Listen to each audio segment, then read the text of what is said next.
गुरु नानकांच्या संगतीमध्ये गेला, त्याच्यामुळे त्याचा काय झाला, अहंकार सर्व काही आहे तो नष्ट झाला. अहो ज्ञानोबरायत अहंकारच लाटणे म्हणतात. लाटणे मोडेल पण वाकणार नाही. तशी काही माणसं आहेत जस की अजगराने खांबाचं लाकूड गिळल्याच्या नंतर ते त्याच्या पोटात तसंच राहतं. तशी काही माणसं असतात. तशीच काय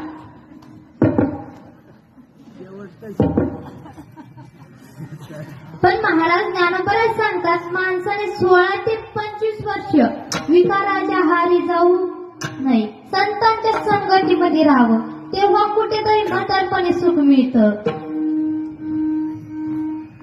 त्यामुळे संतांच्या संगतीमध्ये राहा, तेव्हा आपल्याला म्हातारपणे सुख मिळेल. पण आपल्याला तरुणपणी काय होतं, अहंकार सतवतं. तारुण्याच्या मांदी कोण असेल, सदा मुसमुसे धुळी जायचा.